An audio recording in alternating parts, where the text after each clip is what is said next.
अखिलेश यादव जी को कभी हमारी आस्था और हमारा जितने हमने आंसू, खून और पसीना बहाया था अयोध्या के लिए, उनको कभी वो दिखाई ही नहीं दिया। मैं तो योगी जी की सबसे बड़ी फैन हूँ। मुझे तो जो जिस तरह से वो राजनीति और धर्म को मिलाते हैं, वो ही राष्ट्रनीति हम पूरे भारत में देखना चाहते हैं। मुझे लगता है अखिलेश यादव जी को कभी हमारी आस्था और हमारा जितने हमने आंसू, खून और पसीना बहाया था अयोध्या के लिए, उनको कभी वो दिखाई ही नहीं दिया और उनको इसके आध्यात्मिक महत्वता की बिल्कुल समझ ही नहीं है। मुझे लगता है उनको सीखने की जरूरत है। और इसके साथ साथ जो लोकल टूरिज्म वहाँ का बूस्ट होता है, जितने भी हमारे ट्रेन्स होती हैं, फ्लाइट टिकट्स होती हैं, जितने लोगों को जब हम दिए खरीदते हैं, लोगों को एम्प्लॉयमेंट मिलता है, वो उनको कभी दिखाई नहीं देता है। And as a spiritual tourism miss world tourism leader मैं ये बोलना चाहूंगी कि वो इसको स्पिरिचुअल टूरिज्म के साथ देखें और तब उनको समझ आएगा कि इकोनॉमी में कितना बूस्ट मिलता है ऐसे फेस्टिवल्स को सेलिब्रेट करने के लिए।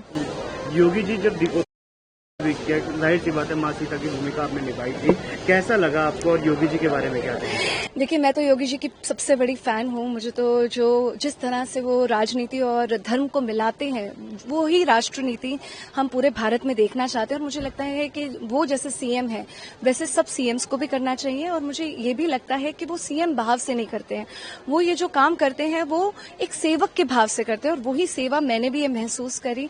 मैंने समझा कि सीता माँ बनने में कितना साहस, कितनी प्रतिज्ञा, कितनी करुणा, कितना प्यार जरूरी होता है। मैम, दीपोत्सव की जहाँ तक बाजी भी हुई है, दीपोत्सव को आप किस तरीके से देखती है, कितना महत्वपूर्ण है ये आपके लिए? मुझे लगता है कि जब इतने सारे, इस बार हमने 26 लाख दियों का एक गिनीज वर्ल्ड रिकॉर्ड दोबारा बनाया है। मुझे लगता है जब इतने सारे लोग साथ में जुड़ते हैं तो उनके अंदर जो आस्था है, वो भावना है, वो और भी ज्यादा स्ट्रांग हो जाती है। प्लस ऐसे जब हम ऊपर से, जब हम पुष्पक विमान से उतर रहे थे तो ऐसा लगता था जैसे सिर्फ सच में राम जी और सीता मैया को पूरा भारत उनका वेलकम कर रहा है। और मुझे लगता है ऐसे छोटे छोटे फेस्टिवल्स को इतना बड़ा रूप दे देना और इतने लोगों को साथ में जोड़ना और इतनी इकोनॉमी को बूस्ट करना, ये बहुत ही सुंदर इनिशिएटिव है। माँ सीता की भूमिका, तो माँ सीता की जो भूमिका आपने निभाई थी, कैसा अनुभव रहा आपका? मुझे लगता है कि ये मेरे लिए आध्यात्मिक जर्नी रही है। ये मेरे लिए एक रोल नहीं रहा है। मुझे लगता है जब आप सीता के रूप में आ जाती हैं तब आप उनकी इम्पोर्टेंस और सिग्निफिकेंस को समझते हैं कि उनमें कितनी करुणा, प्रेम है। वो सिर्फ पतिव्रता के सिर्फ रूप में नहीं, बल्कि उनके अंदर एक संकल्प है, एक जर्नी रही है उनकी, जो उन्होंने क्या कुछ नहीं देखा और फिर भी अपनी मर्यादा में रही हैं।